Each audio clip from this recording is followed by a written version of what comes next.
عیسیٰ علیہ الصلوۃ والتسلیم کا یہ معجزہ تھا۔ دیگر انبیاء اکرام علیہ السلام کو بہت سارے معجزے دیے، جیسے حضرت داؤد علیہ السلام، ان کے ہاتھ میں لوہا آتا تو نرم ہو جاتا تھا، وہ لوہے کو اپنے ہاتھ سے جیسی شکل چاہتے تھے بنا دیتے تھے، لوہے کا لباس بناتے، لوہے کی ٹوپیاں بناتے، لوہے کی چیزیں بناتے، لیکن لوہے کو انہیں آگ میں تپانے کی ضرورت نہیں پیش آتی، وہ اپنے ہاتھ میں جیسے ہم آٹے کو بنا سکتے ہیں اس طرح سے وہ لوہے کو بنا سکتے تھے۔ یہ اللہ کے نبی داؤد علیہ السلام کا معجزہ تھا۔ حضرت سلیمان علیہ السلام کا معجزہ یہ کہ آپ کو سارے پرندوں کی بولیاں سکھائی گئی تھی، جنات کی اور سارے تقریباً مخلوقات کی بولیاں آپ کو سکھا دی گئی تھی۔ اور دوسری چیز آپ کو معجزے میں یہ دیا گیا کہ سلیمان علیہ السلام جس طرف چاہتے ہوا اس طرف چلتی۔ فسخرنا لہ الریح، اللہ فرما رہا ہے ہم نے ہوا کو ان کے لیے تابع بنا دیا تھا، ان کے مسخر کر دیا تھا۔ پھر اتنا ہی نہیں، آج سے تقریباً 4000 سال پہلے سلیمان علیہ السلام نے اپنے تخت کو ہوا میں اڑایا ہے۔ یہ ایروپلین کا زمانہ نہیں تھا، وہ ٹیکنالوجی کا دور نہیں تھا، لیکن سلیمان علیہ السلام کے حکم سے تخت ہوا میں اڑتا اور جس طرف آپ چاہتے اسی طرف آپ کو وہ سفر بھی کراتا۔ یہ آپ کا معجزہ تھا۔ جنات پر آپ کو حکومت دی گئی تھی۔ حضرت داؤد علیہ السلام، حضرت سلیمان علیہ السلام، حضرت موسیٰ علیہ السلام، حضرت عیسیٰ علیہ السلام، ان کے یہ مختصر معجزات میں نے آپ کے سامنے رکھی۔ تقریباً انبیاء اکرام علیہ السلام کو معجزے دیے گئے۔ حضرت صالح علیہ السلام کو ایک معجزہ اونٹنی کی شکل میں دیا گیا تھا، اس لیے کہ اس زمانے کے لوگ جس چیز کے قائل نہیں تھے اسی چیز کو معجزہ بنا کر کے بھیجا گیا ہے۔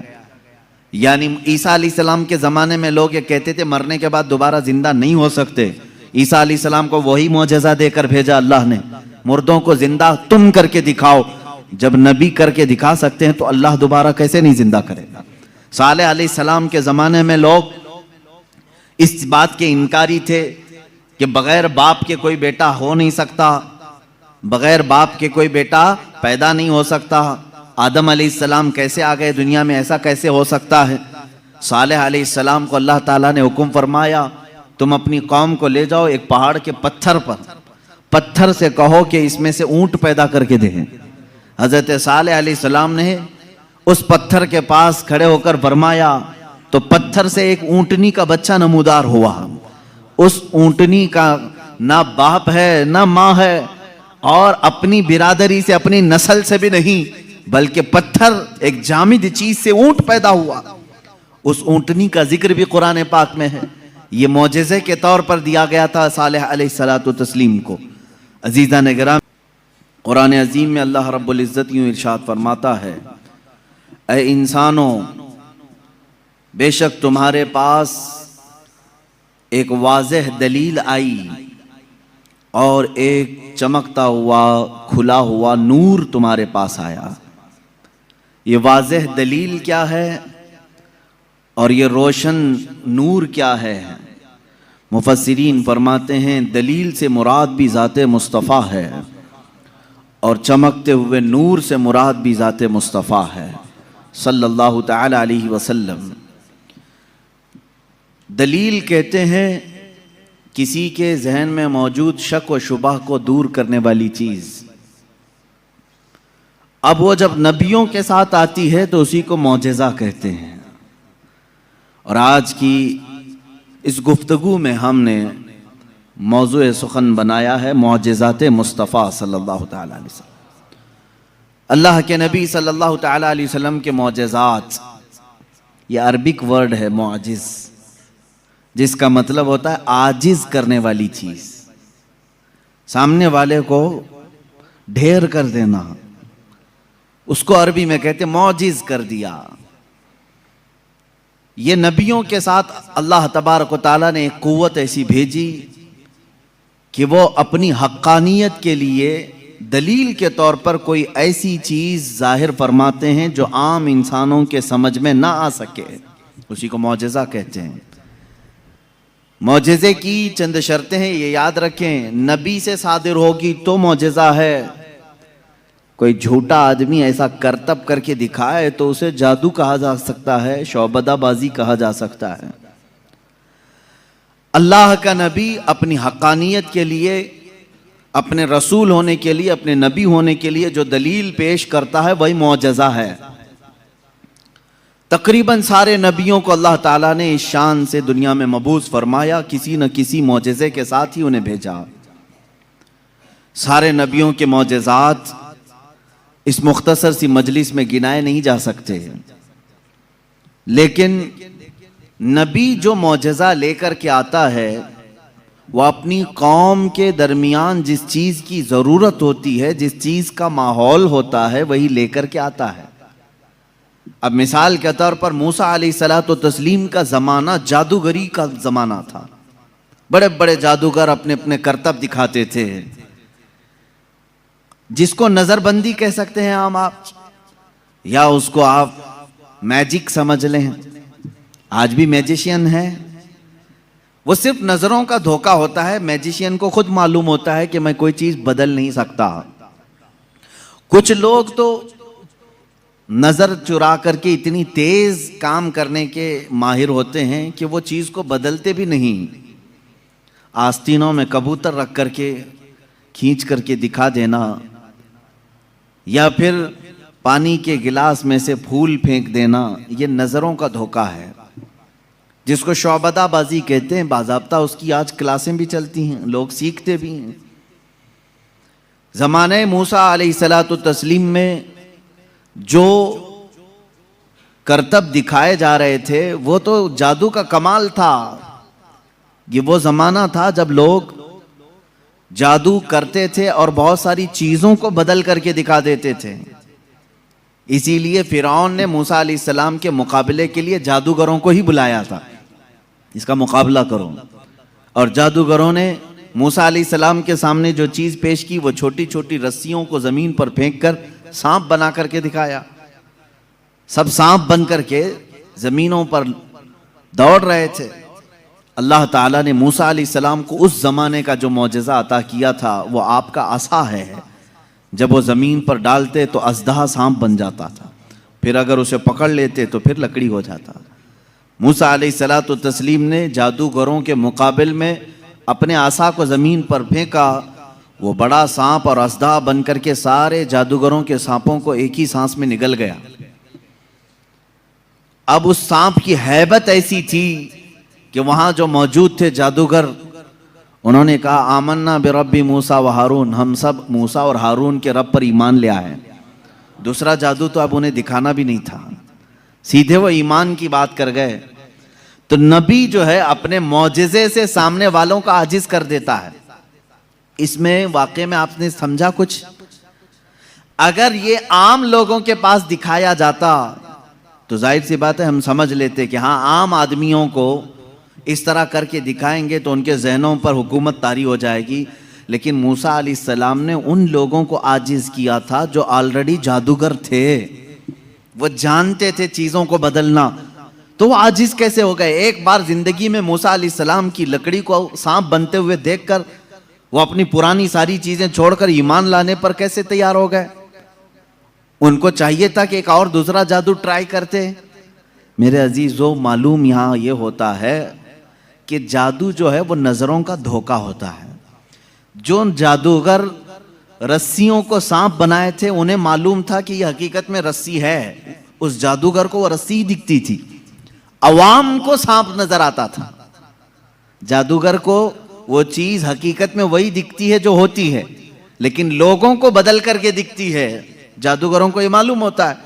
لیکن موسیٰ علیہ السلام نے جو لکڑی زمین پر ڈالی تھی وہ جادوگروں کی نظر میں بھی لکڑی نہیں دکھ رہی تھی، وہ حقیقت میں سانپ بنی ہوئی تھی۔ یہ معجزے اور جادو میں فرق ہے۔ جادو جو ہے نظروں کا دھوکہ ہو سکتا ہے اور معجزہ حقیقت کو تبدیل کر دیتا ہے، حقیقت کو بدل دیا جاتا ہے۔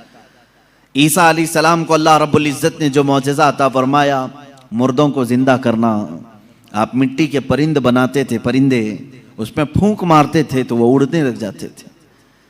مادرزاد اندھے، پیدائشی جو اندھے یا کوڑ کی بیماری یا سفید داغ والے ہوں، ان کے جسم پر آپ ہاتھ رکھ دیتے وہ شفا یاب ہو جاتے ہیں۔ وہ صحیح ہو جاتے تھے. اور یہ بات ادھر ادھر کی کتابوں سے نہیں، اللہ کی کتاب سے ہے.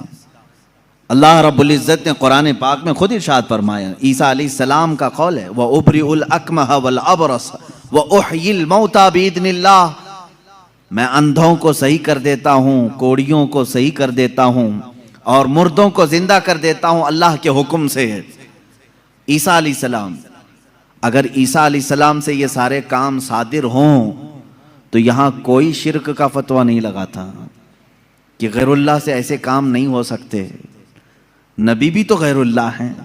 یہی بات اگر ہم سلطان بغداد کے بارے میں کہیں تو یہ کہتے ہیں یہ کہانیاں ہیں ان کی. میرے عزیزو، کیا رسول پاک صلی اللہ علیہ وسلم نے نہیں فرمایا میری امت کے اولیاء بنی اسرائیل کے انبیاء کی طرح ہیں؟ بنی اسرائیل کے انبیاء جس طرح سے معجزات دکھاتے تھے، امت مصطفیٰ کے اولیاء اپنی کرامات دکھاتے ہیں. کرامت حق ہے. عیسیٰ علیہ الصلوۃ والتسلیم کا یہ معجزہ تھا. دیگر انبیاء اکرام علیہ السلام کو بہت سارے معجزے دیے، جیسے حضرت داؤد علیہ السلام، ان کے ہاتھ میں لوہا آتا تو نرم ہو جاتا تھا. وہ لوہے کو اپنے ہاتھ سے جیسی شکل چاہتے تھے بنا دیتے تھے. لوہے کا لباس بناتے، لوہے کی ٹوپیاں بناتے، لوہے کی چیزیں بناتے. لیکن لوہے کو انہیں آگ میں تپانے کی ضرورت نہیں پیش آتی. وہ اپنے ہاتھ میں جیسے ہم آٹے کو بنا سکتے ہیں اس طرح سے وہ لوہے کو بنا سکتے تھے. یہ اللہ کے نبی داؤد علیہ السلام کا معجزہ تھا. حضرت سلیمان علیہ السلام کا معجزہ یہ کہ آپ کو سارے پرندوں کی بولیاں سکھائی گئی تھی، جنات کی اور سارے تقریباً مخلوقات کی بولیاں آپ کو سکھا دی گئی تھی. اور دوسری چیز آپ کو معجزے میں یہ دیا گیا کہ سلیمان علیہ السلام جس طرف چاہتے ہوا اس طرف چلتی. فَسَخَّرْنَا لَهُ الرِّيحَ، اللہ فرما رہا ہے ہم نے ہوا کو ان کے لیے تابع بنا دیا تھا، ان کے مسخر کر دیا تھا.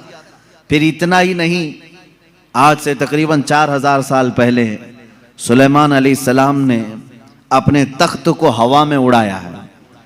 یہ ایروپلین کا زمانہ نہیں تھا، وہ ٹیکنالوجی کا دور نہیں تھا، لیکن سلیمان علیہ السلام کے حکم سے تخت ہوا میں اڑتا اور جس طرف آپ چاہتے اسی طرف آپ کو وہ سفر بھی کراتا. یہ آپ کا معجزہ تھا. جنات پر آپ کو حکومت دی گئی تھی. حضرت داؤد علیہ السلام، حضرت سلیمان علیہ السلام، حضرت موسیٰ علیہ السلام، حضرت عیسیٰ علیہ السلام، ان کے یہ مختصر معجزات میں نے آپ کے سامنے رکھی. تقریباً انبیاء اکرام علیہ السلام کو معجزے دیے گئے. حضرت صالح علیہ السلام کو ایک معجزہ اونٹنی کی شکل میں دیا گیا تھا، اس لیے کہ اس زمانے کے لوگ جس چیز کے قائل نہیں تھے اسی چیز کو معجزہ بنا کر کے بھیجا گیا ہے. یعنی عیسیٰ علیہ السلام کے زمانے میں لوگ یہ کہتے تھے مرنے کے بعد دوبارہ زندہ نہیں ہو سکتے. عیسیٰ علیہ السلام کو وہی معجزہ دے کر بھیجا اللہ نے، مردوں کو زندہ تم کر کے دکھاؤ. جب نبی کر کے دکھا سکتے ہیں تو اللہ دوبارہ کیسے نہیں زندہ کرے گا. صالح علیہ السلام کے زمانے میں لوگ اس بات کے انکاری تھے کہ بغیر باپ کے کوئی بیٹا ہو نہیں سکتا، بغیر باپ کے کوئی بیٹا پیدا نہیں ہو سکتا. آدم علیہ السلام کیسے آ گئے دنیا میں، ایسا کیسے ہو سکتا ہے. صالح علیہ السلام کو اللہ تعالیٰ نے حکم فرمایا تم اپنی قوم کو لے جاؤ ایک پہاڑ کے پتھر پر، پتھر سے کہو کہ اس میں سے اونٹ پیدا کر کے دیں. حضرت صالح علیہ السلام نے اس پتھر کے پاس کھڑے ہو کر فرمایا تو پتھر سے ایک اونٹنی کا بچہ نمودار ہوا. اس اونٹنی کا نہ باپ ہے نہ ماں ہے اور اپنی برادری سے اپنی نسل سے بھی نہیں، بلکہ پتھر ایک جامد چیز سے اونٹ پیدا ہوا. اس اونٹنی کا ذکر بھی قرآن پاک میں ہے. یہ معجزے کے طور پر دیا گیا تھا صالح علیہ الصلوۃ والتسلیم کو. عزیزان گرامی وقار، ان انبیاء کرام کو ان کے زمانوں کی جو ضروریات تھی، جو تقاضے تھے، وہ معجزے دیے گئے. اور سید الانبیاء محمد الرسول اللہ صلی اللہ تعالی علیہ وسلم کو ان تمام انبیاء کے جو معجزات تھے وہ تنہا حضور کو عطا کیے گئے.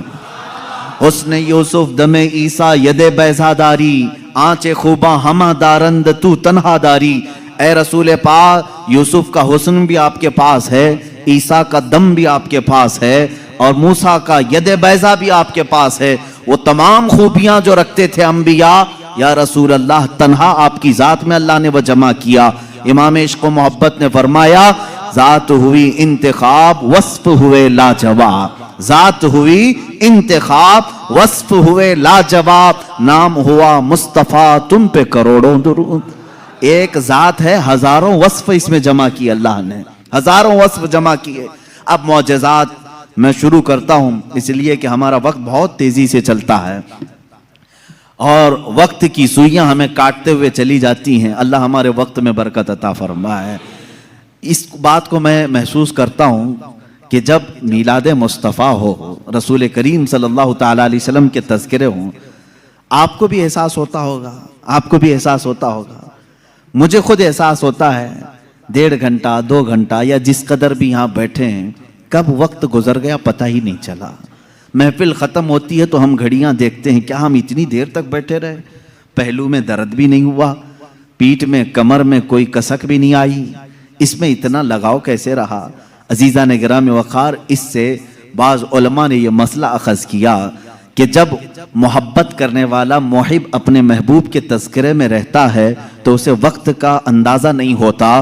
اسی لیے لوگوں نے کہا قیامت کا دن اگرچہ 50,000 سال کا ہو، اگرچہ 50,000 سال کا ہو، لیکن جو لواء الحمد کے نیچے آ گیا وہ میرے مصطفیٰ کی شان بیان کر رہا ہوگا۔ یہاں تک کہ قیامت کا یہ 50,000 سال کا جو ایک دن ہے، روایات میں بتایا گیا ہے عاشقان مصطفیٰ کو ایسا لگے گا جیسے بجلی چمکی اور ختم ہو گئی۔ لوگ کہتے ہیں قیامت آئی بھی اور چلی بھی گئی۔ وہ لمبا دن ان کے لیے بھاری ہوگا جو گستاخی رسول میں اپنے پیٹ مروڑتے رہتے ہیں، ان کے لیے بھاری ہوگا جن کے سینے رسول اللہ کی محبت سے منور نہیں ہیں۔ عزیزان گرامی وقار، یہی بات تو قبر میں بھی ہے، یہی بات۔ بعض لوگوں کو دفن کیا جاتا ہے، تذکرہ سنیں اور جی لگا کر کے سنیں۔ میرے آقا کی محفل میں بیٹھیں تو سستی اور کاہلی نہیں، بلکہ اس کے آداب ہیں، آپ وضو سے بیٹھیں، ہمتن گوش ہو کر بیٹھیں۔ ہلکی سی بھی سستی آئے تو اپنے آپ کو کوسیں کہ نہیں، میں مصطفیٰ کریم کی میلاد میں بیٹھا ہوں، میرے آقا کے تذکرے میں بیٹھا ہوں۔